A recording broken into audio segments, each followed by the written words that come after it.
자, 31번 한번 보겠습니다. 자, 원래 우리 개발에서는 시험 문제가 월포드 견해가 상당히 중요합니다.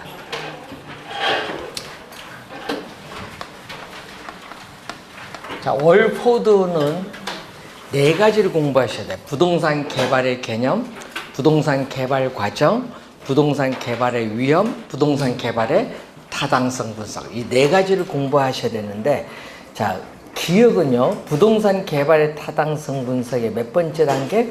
세 번째 단계. 니은은 몇 번째? 첫 번째 단계. 그래서 니은을 먼저 보시면은 무슨 분석? 지역 경제 분석. 여러분, 지역 경제 분석은 그 지역의 경제를 분석할 때는 인구, 그 지역의 인구랑 뭐를 소득이나 고용이라든지 총량적 지표를 가지고 분석을 합니다. 그래서 분석 대상 지역의 모든입니다. 모든 부동산을 분석하는 것.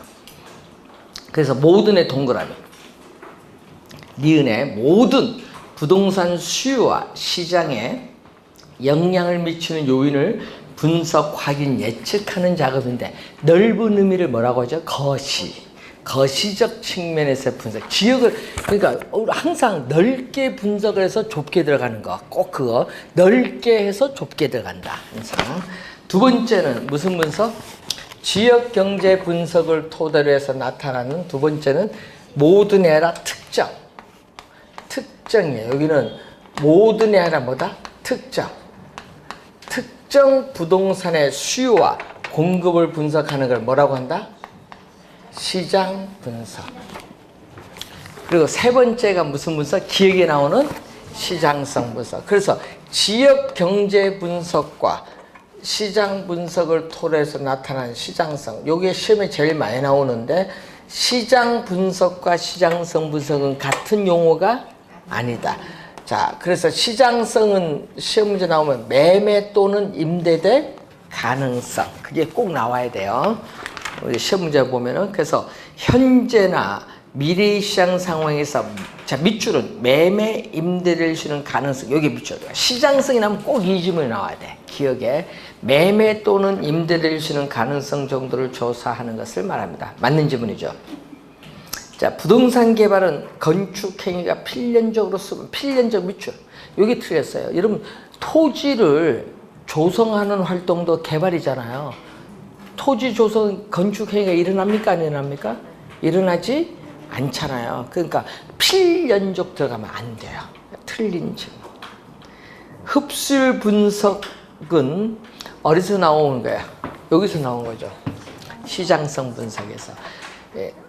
과거 일정한 기간 동안에 시장에 공급된 부동산이 얼마만큼의 비율로 흡수, 소비되고 있느냐, 소비되는 비율을 우리가 분석하는 게 개념이고, 목적은 뭐죠? 부동산 시장의 추세를 분석하는데, 뭐죠? 부동산 시장의 과거 및 현재 추세를 정확하게 파악하여 뭐를?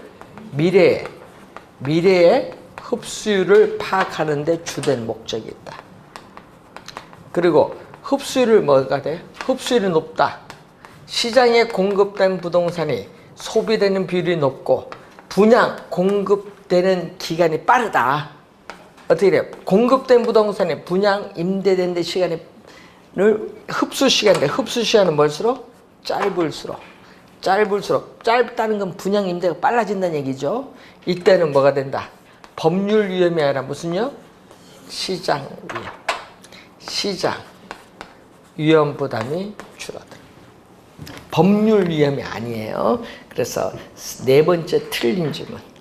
자, 미음. 여러분, 효율성이 낮은 토지를 효율성이 높은 토지로 바꾸는 게 개발이거든요.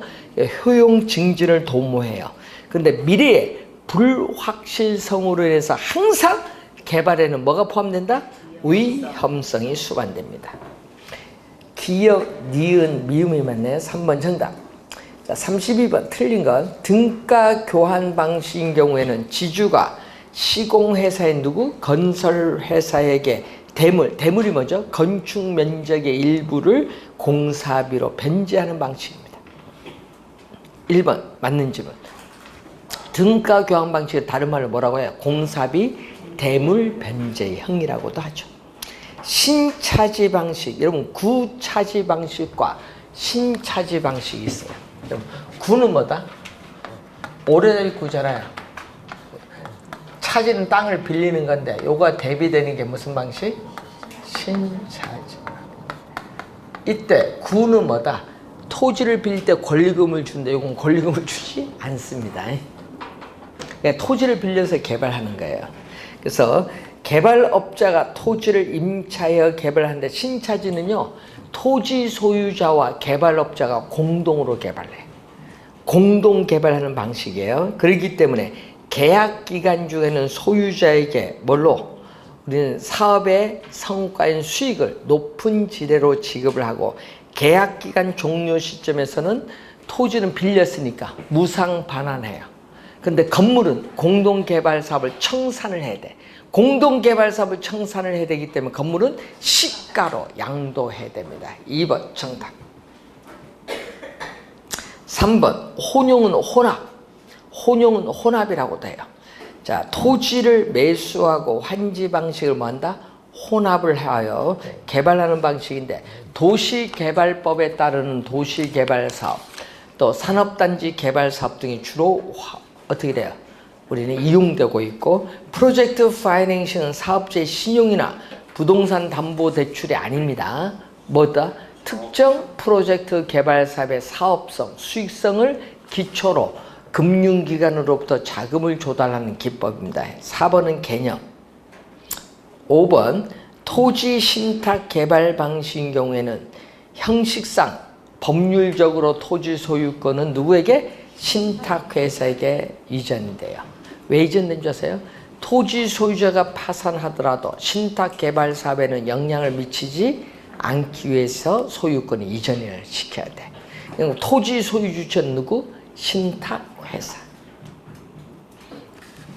33번 올해 여러분 부동산 관리에서 만약에 정답을 물으면요, 이제 자가관리, 위탁관리, 혼합관리 장단점에서 정답이 많이 물어요. 우리 그래서 꼭 기억합니다. 여러분 우리 대학교에서 강의할 때는요, 이 관리 방식이 요 관리 부동산 관리 한 1000페이지 돼요.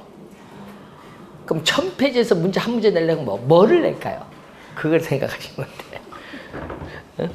그만큼 이게 관리가 엄청 넓은 범위인데, 그래서 시험에 나올 땐 그래서 아까 얘기했듯이 장단점에서 거의 정답은 묻는다.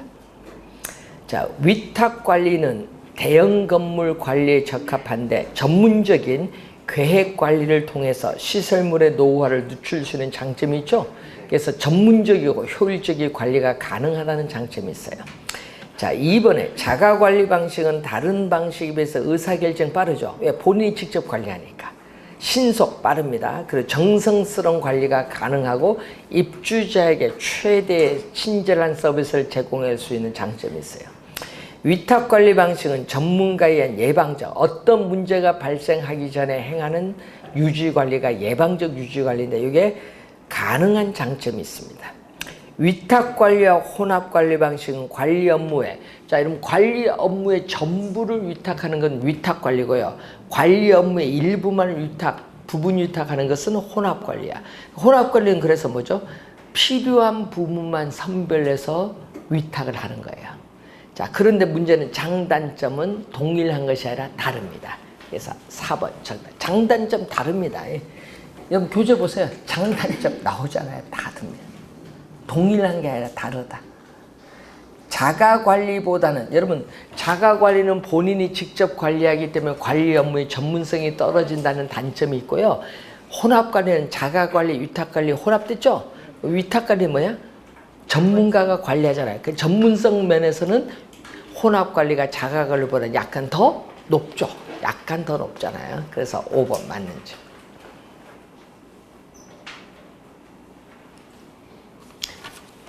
여러분 요즘에 그 우리 얘기 들으면 고시텔이라는 거 들어보셨어요? 예? 저도 한번 가봤는데 아는 분 때문에 고시텔 때 가니까 그 누가 관리해요? 한두 명의 자가관리원 실장님이 계시더라고. 아니면 본인이 직접 관리를 많이 하죠. 이런 건 자가관리예요. 예?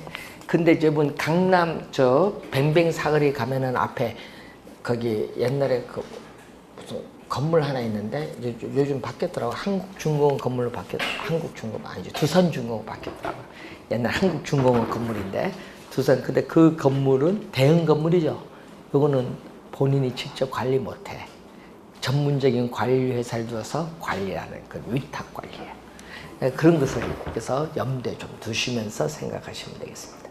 자, 마케팅. 1번은 마케팅 개념이죠. 소비자들이 해당 부동산에 대해서 원하는 속성을 종합적으로 반영, 개발, 공급함으로써 우리는 수익을 극대화하는 일련의 과정이 마케팅이고, 자, 2번이 정답이죠. 공급자의 전략 차원에서 표적 시장을 선점하거나 틈새장을 점유하는 것은 관계가 아니라 뭐다? 시장 점유. 항상 시장 점유는 공급자입니다.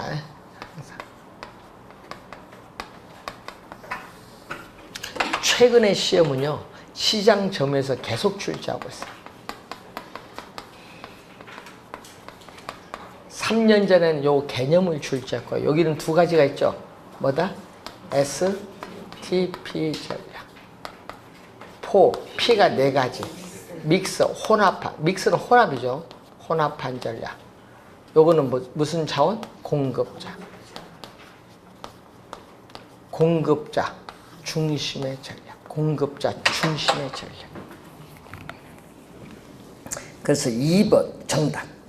STP 전략. S는 뭐다? 거기 보니까 세그멘테이션, 시장 세분화, 타겟팅은 표적 시장 선정, 포지셔닝은 차별화를 표상하는 약자. 세 가지 맞는 지문. 자, 아이다의 원리로 표현되는 소비자의 구매 의사결정 과정을 감안해 수립되는 것은 고객 점유. 고객 점유는 누구? 소비자. 고객이 들어가니까 이거는 누구 중심? 소비자. 소비자 중심의 전략으로서 소비자의 상품의 구매 의사결정 과정의 단계인 뭐가 나온다? 이걸 아이다라고 해요. 아이다의 원리. 이건 소비자의 물건을 사는데 심리 변화, 심리 변화의 네 가지 단계. 어텐션, 주의, 인터리스트, 관심, 디자이어, 욕망, 액션, 행동. 네 가지 단계. 심리입니다. 심리가 포인트. 자, 관계 마케팅 전략은 소비자와 생산자 간의 일회적이 아닌 장기적이고 지속적인 관계를 중시하는 전략으로서 뭐가 관련이 있다? 브랜드와 연관되어 있다. 그래서 어떻게 돼요? 5번 맞는 질문. 자, 부동산 가치의 발생 요인인데, 자, 시험 문제 나올 때 주의해야 될 것은 가치의 형성 요인, 요거 29회와 작년과 24회 출제했거든요.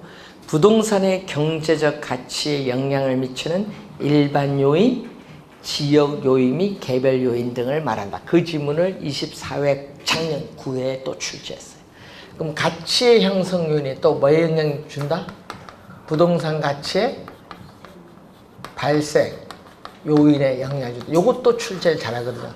가치의 형성 요인은 가치의 발생 요인에 영향을 미친다. 그러면 가치의 발생 요인은 또 뭐에 영향을 줘요? 부동산 가치에 영향을 주고, 부동산 가치는 다시 가치의 형성 요인을 통해서 발생 요인 가치에 영향을 미친다. 이 관계가 계속 반복돼요. 이 과정에서 뭐가 성립된다? 여러분, 부동산 가치에 무슨 원칙?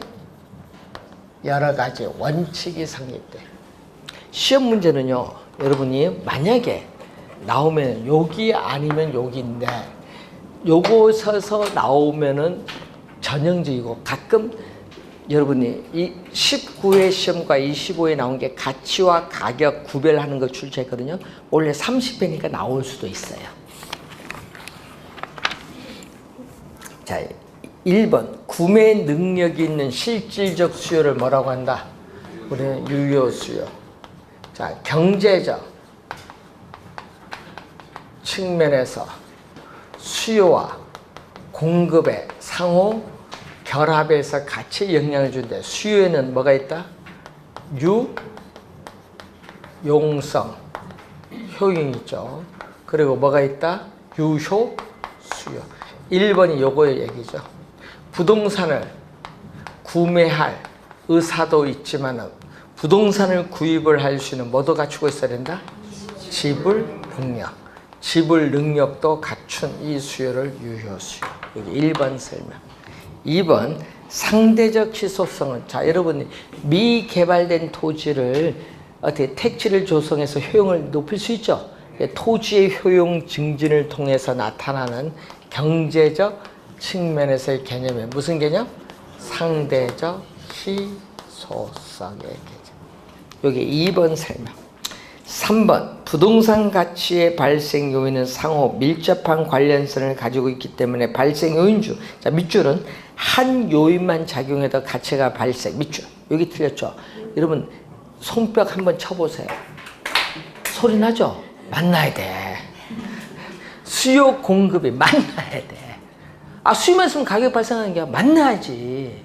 그러니까 수요 공급의 뭐 상호 결합에 의해서 가치가 발생. 한 요인만 작용해도 하면 안 돼. 수요와 공급의 상호 결합에 의해서 가치가 발생. 3번 정답. 수익성 부동산의 효용은 수익성, 주거용 부동산은 뭐다? 쾌적성, 공업용 부동산은 생산성이 중심을 이루고 있습니다. 권리의 이전 가능성은 경제적이 아니라 알프레드 링이라는 교수는 이거는 법적 측면에서 발생 요인의 이전인데 뭐가 이전된다? 권리가 이전된다. 부동산의 소유권에 대한 권리가 한 사람에게서 다른 사람에게로 100% 완전히 이전된다. 권리의 이전성. 36번.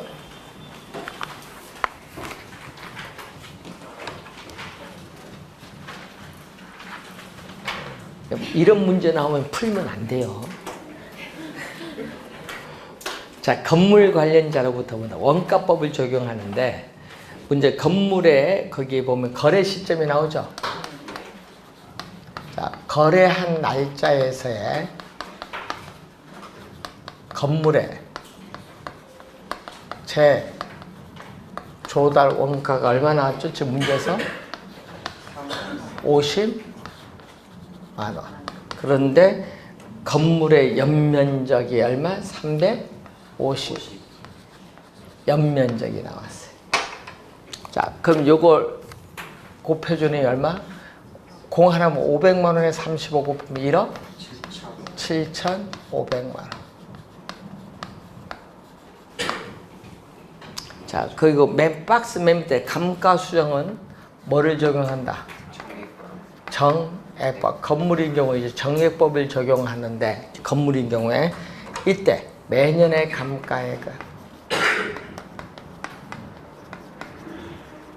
감가액은 거래 시점, 지금 거래 시점이거든요.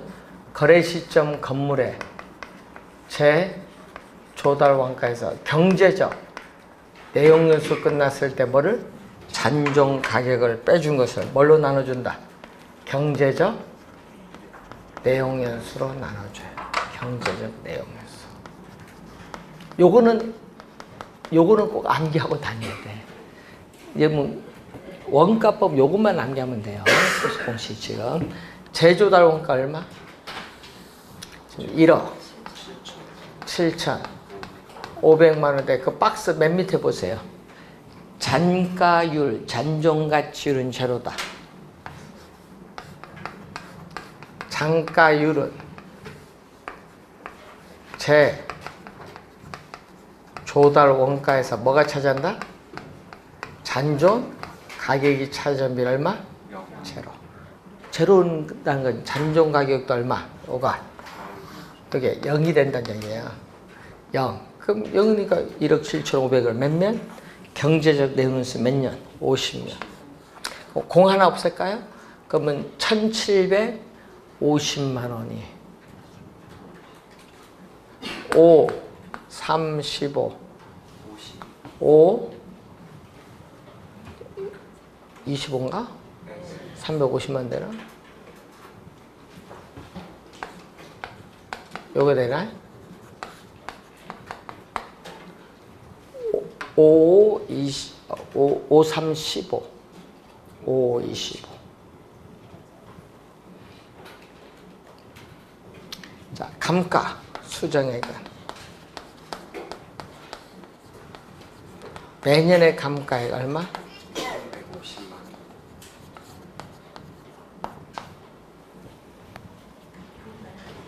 여기다가 뭐를 곱한다? 정액법. 건물의 경과년수.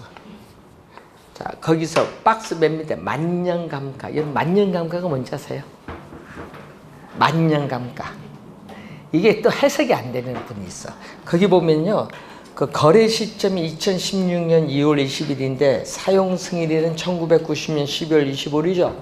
그러면 거래 시점이요. 12월 25일까지 가야 만년이야. 근데 12월 25일 못 갔죠? 2월 20일이니까 못 갔잖아요. 그럼 만년이 됐어요, 안 됐어요? 안 돼요. 그럼 1년을 빼야 돼. 만년이 안 됐잖아요. 그러니까 여기가 중요해. 24년 들어가면 안 되고 몇 년 들어가야 돼? 23년이 들어와야 돼. 24년 들어오면 안 돼. 만년이 안 됐잖아요. 이게 중요한 포인트야. 그래서 얼마 나온다? 그걸 곱해주면은 8,050만 원.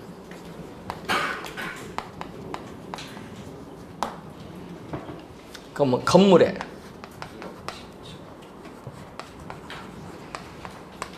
건물에 가액은 제 조달 원가 얼마? 1억 7,500만 원에서 뭐를 빼준다? 감가 수정액. 요걸 빼주니까 9천이 나오지. 1억 7천이니까 9,450만 원. 건물. 그러면은 토지, 그 박스 위에 보니까 토지와 건물이 결합된 복합 부동산의 거래 가액은 얼마? 3억 원. 3억 원에서 뭐를 뺀다? 건물 가액 9,450만 원을 빼주면 뭐가 나온다? 토지 가격이 나오지. 토지 가액은 얼마? 2억 550만 원. 이걸 나눠주면 돼요. 2억 550만 원을 토지의 면적 250제곱미터로 나눠주면 돼요.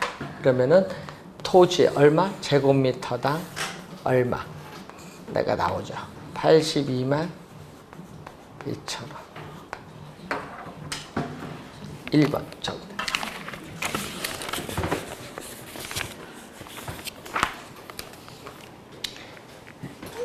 여러분 이런 거 하면은 우리도 전자계산이 필요 없이 뭐 가는데 여러분은 안 돼. 그러니까 이런 거는 풀면 안 되고 딱 문제 보고 요거는 그 넘어갈 거 안 넘어 빨리빨리 판단하셔야 돼. 항상. 자, 37번. A군 B면실이 자연 녹지 지역 내 공업용 부동산을 비교 방식으로 감정평가할 때 적용할 사항으로 옳은 겁니다. 자, CD의 자연 녹지 지역 내 이용 상황이 공업용인 표준지가 없어요. 그렇기 때문에 동일 수급권의 인근 D의 자연 녹지 지역에 소재하는 공업용 표준지를 비교 표준지 소재했다. 그러면 CD는요 인근지역. 그럼 D는 뭐다? 유사지역. 그럼 인근 지역에 사례가 없으니까 동일 수급권 안에 있는 유사적인 D에서 사례를 수집했다 이런 얘기죠? 맞는 질문이야. 그래서 니은 공시지가 기준법 적용에 따르는 시점 수정 시에 지가 변동률을 적용하는 것이 적절하지 않아요. 통계청이 아닙니다. 한국은행이 조사 발표하는 소비자가 아니라 생산자 물가지수에 따라 산정된 소비자가 아니라 생산자 물가 상승률을 적용합니다. 그럼 소비자 물가와 생산자 물가 차이가 많거든요. 니은 틀렸고 CD에 소재하는 유사 물건이 소유자의 이민으로 인해서 시세보다 20% 저가로 최근에 거래했다. 여러분 20% 저가로 거래되면 사정보정 가능합니까? 안 합니까? 가능하죠. 사정보정이 가능하면 거래 사례로 선택할 수 있다. 있습니다. 선정하지 않았다 하니까 틀린지 뭐. 정답은 몇 번? 1번. 자, 38번. 원래 환원율 좀 중요한데 원래 시험은 진짜 좀 환원율 중요해요. 자, 여러분이 개념 한번 볼까요? 수익환원법에 의한 대상 물건의 가액이 수익가액인데 대상 물건으로부터 장래에 산출할 것으로 기대되는 순수익을 뭘로? 환원율로 환원다. 요걸 이용한 계산문자 출제 가능성이 높은데 순수익이 안정적이니까 환원율이 높으면 수익가액은 뭐다? 낮아요.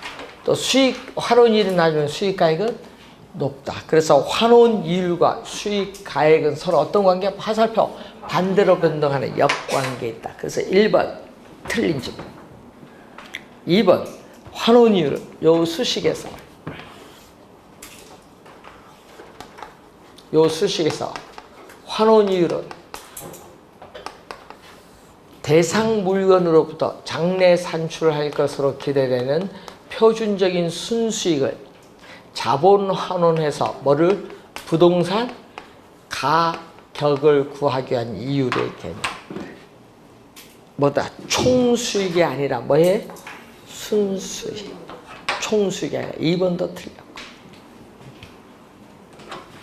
3번. 여러분 환원율 구하는 방법에 조성법 또는 요소 구성법이 있죠. 환원율은 뭐에 대해서? 순수 이율에 뭐를 가산한다? 위험율. 요건 기억하고 있어요? 순수율에 위험률을 가산하는데 문제는 기대 이율이 아니라 무슨 이율? 순수이율. 기대 이율이 아니에요. 순수율인데 이것은 국채 수익률과 같은 뭐를 의미한다? 무위험률. 기대 이율이 아니다는 거. 그래서 틀린 질. 4번 환원이율은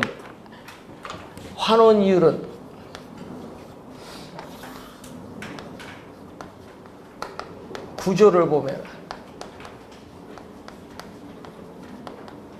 투자한 자본으로부터 미래에 예상된 수익인 자본 수익률에다가 뭐를? 미래에 부동산 사용에 따르는 감가가 발생하죠. 이 감가에 대해서 투자한 자본을 회수를 해야 돼.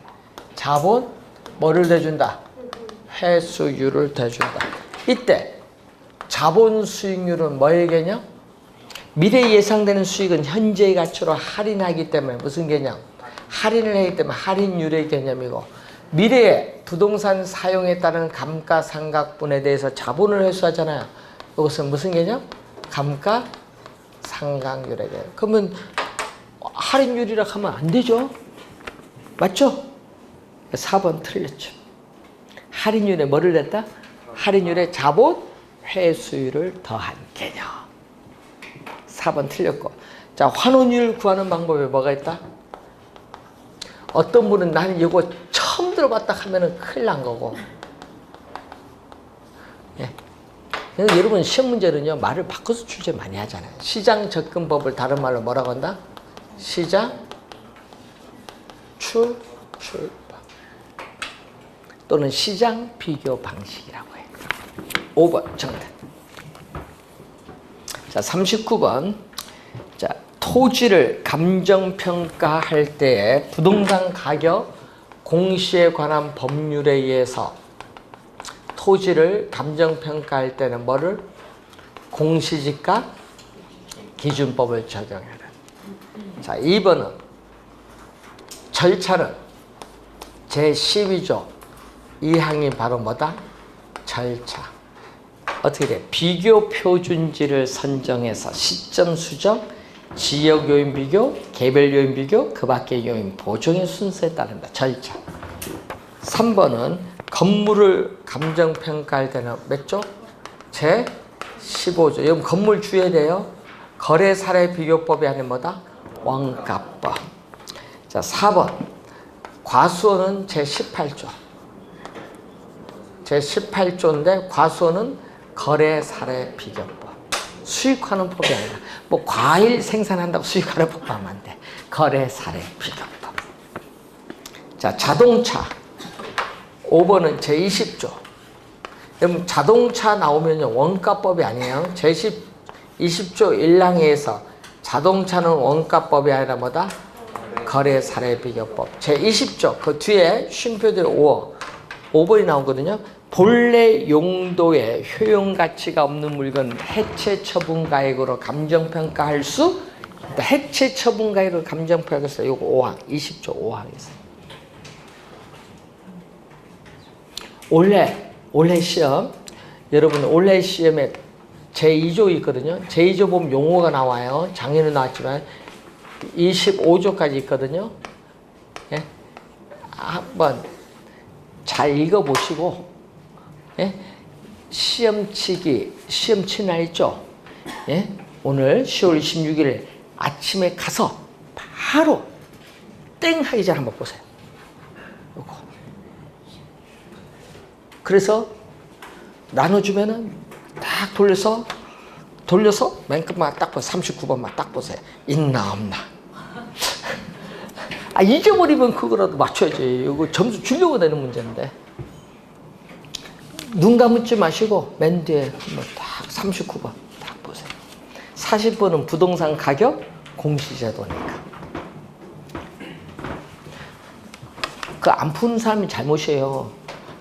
눈 감고 이러는데 눈 떠서 이게 있잖아요. 요거 한다 컨닝 아니에요. 대법원 판례가 있어. 그건 컨닝 아니야. 눈 뜨고 감으면 뭐 감아 여기 딱 봐야지. 그 한 3분 4분 남잖아요. 눈 감고 마음에 뭐 그때 보세요. 앞에 1번부터 보세요. 한 장 넘기고 다 1번부터 앞에 4번까지거든요. 딱 보는데 다 풀린다. 그러면 그날 합격이야. 1번부터 막힌다. 그럼 떨어지는 거야. 부동산 개념이 1번이잖아요. 근데 이게 뭐냐면은 그날 1번부터 막히면요. 당황을 해. 솔직히. 당황 1, 2번 막히면요. 당황해서 쉬운 것도 다 틀려버려. 그래서 본 시험 가면 그게 중요한 게 뭐냐 하면요. 실수를 줄여야 돼. 실수. 못 푸는 건 괜찮아. 실수를 줄여야 돼. 예? 근데 옳은 걸 찾는데 답은 왜 손은 틀린 거 가서 답을 적고 있어. 진짜요. 그게 꼭 나와. 그 옳은 거 하면은 동그라미 치세요. 여기 옳은 거 있잖아요. 옳은 거, 틀린 거 있잖아. 여러분 예? 한방 브루스가 있잖아. 한방 검은 거 있잖아. 한방 딱 들어가잖아요. 답자에 그걸 가지고 옳은 거 크게 옳은 거 틀린 거 요거 딱 체크해서요. 앞엔 보지 마시고 그러면 딱 나중에 볼 때 옳은 거 이거 보면 되지. 문제는 풀다가 옳은 거 틀린 거 요게 모르는 거야. 갑자기. 진짜 시험에 가면 그렇게 나와요. 개론이 아니고 민법, 공법 여기서 중개사법에서. 근데 틀리면 안 되지. 그러니까 요걸 항상 체크를 하세요. 먼저. 그리고 여러분 그 문제지 가져가는데 그 뭐 돈 줄 것도 아닌데 과감히 답이 안 다 찍어. 이렇게 답이 안 되면 왜 이거 표시 안 해요? 여러분은? 표시 안 하대? 문제 풀 때? 오늘 보니까 표시 있잖아. 시험지가 더러울수록 합격이 빨라져. 깨끗하면 떨어지는 거야. 표시하세요. 이렇게. 답이 아니다. 그럼 2개 놓고 헷갈리는 게 이게 시험 문제 가면요. 에? 여러분 10문제 정도 나와요. 각 과목마다. 2개 놓고. 3개는 확실히 알아. 여기서 10문제 찍었는데 다 틀렸다. 그럼 떨어지는 거야. 여기 반 맞으면 합격이야. 개론 반, 민법 하면 10점, 10개죠? 몇 점이에요? 10점이잖아. 합격이야. 그럼 요거 찍어야 될 거 아니야, 찍어. 그럼 2개를 놓고 찍을 때는 아까 했죠. 몇 개? 1, 2, 3, 4, 5가 몇 개? 8개. 빨리 확인해야지. 확실히 푼 거 딱 답 체크했을 거 아니야? 딱 보셔. 2번, 4번이다. 2번, 4번 봤는데 2번은 9개다. 그럼 하나 틀렸어. 틀렸지. 근데 4번은 2개밖에 없어. 그러면 무조건 답은 몇 번 가야 돼? 네, 그게 찍는 거야. 그게 중요한 거야. 실수를 줄이고. 그러니까 아까 얘기했듯이 이런 것을 풀 때 10개 정도 나오니까 요거는 삼각형을 하고 빨리빨리 넘어가. 이거 했잖아. 여기 틀린 거 옳은 거만. 그럼 나중에 올 때 요거만 보세요. 옳은 거? 그럼 요거 2개만 딱 보면 되잖아. 또 1번부터 틀린 거. 시간 가는데. 그러면 안 돼. 그러니까 푸는 요령이야. 이제 본시험 가거든. 요게 개론은 관계없는데 민법, 공법, 중개사 갈 때 여기 시간 싸움이야. 이제 나중에 되면. 여러분 1차와 2차 1교시가 시간 싸움이에요. 시간 싸움. 원래 시간 내에 못 푸는 경우 많아요. 난이도가 어려우고 쉽고 그게 아니라 시간 내에 못 푸는 게 많다니까요. 이걸 잘 하세요. 계산 문제 손대는 순간 떨어집니다. 원래 계산 문제 손대는 순간 떨어져요. 계산 문제 풀지 마시고 아까 있죠? 답 찾는 요령이 있어요. 그것은 여러분 잊어버릴까 싶어서 나중에 시험치기 며칠 전에 또 가르쳐줘요. 며칠 전에 가르쳐주는데 잊어버리진 않겠지.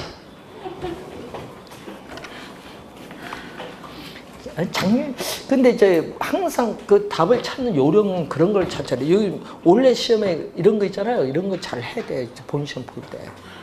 지금 따로따로 푸니까 지금 하지만은 여러분 1차 시험 가면 민법이 시간 오래 걸려요.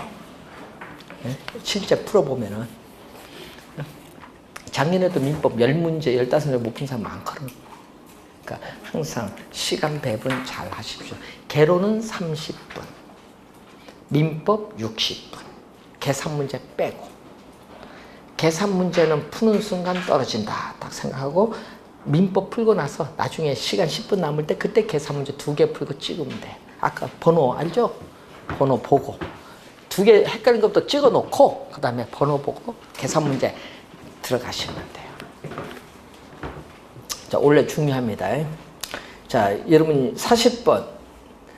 자, 표준주택 가격 공시사항에 대통령령이 정하는 사항이 3가지 있어요. 뭐가 있어요? 지목, 용도지역, 도로상황. 그럼 용도지역 들어가죠? 1번 맞고 2번 정답인데 여러분 개별주택 가격 공시사항에는요 지번 가격이 있거든요. 근데 표준주택의 대지 면적 및 형상 요거는 개별이 아니라 표준주택 가격의 공시사항이에요. 2번 정답입니다. 3번 그 30일 이 신청 공시일부터 며칠? 30일. 시험에는 며칠로 출제한다? 60일로 출제를 많이 한다는 거. 그 누구? 표준지 공시가는 국토교통부 장관. 개별 공시가는 시장, 군수 또는 구청장에게. 자, 4번. 시장, 군수 또는 구청장은 국토교통부 장관이 정한 개별 공시가의 조사, 산정 구하는 거죠. 구하는 지침에 따라 개별 공시가를 조사, 산정, 구하여야 한다. 맞고 국토교통부 장관이 따로 정하지 아니한 경우에 공시기준을, 여러분 공시기준은 얼마? 1월 1일. 공시일과는 다릅니다. 공시기준일은 1월 1일로 한다.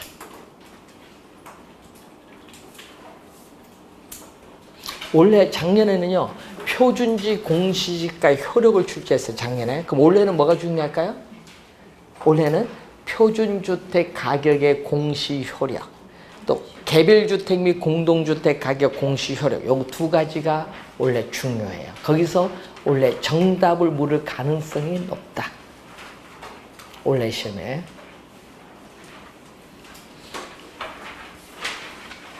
꼭 확인. 표준주택 가격 공시 효력, 개별주택 및 공동주택 가격 공시 효력. 표준주택 가격 공시 효력은 국가, 지방자치단체 등이 그 업무와 관련하여 개별주택 가격을 산정하는 경우에 그 기준이 된다. 이게 표준주택 가격 공시 효력이고, 개별주택 및 공동주택 가격 공시 효력은 국가, 지방자치단체 등의 기관이 과세 등의 업무와 관련하여 주택 가격을 산정하는 경우에 그 기준으로 활용될 수 있다. 요거 시험에 원래 중요한 지문이 됩니다. 한번 확인 좀 해두시기 바랍니다. 자, 오늘 수고하셨습니다.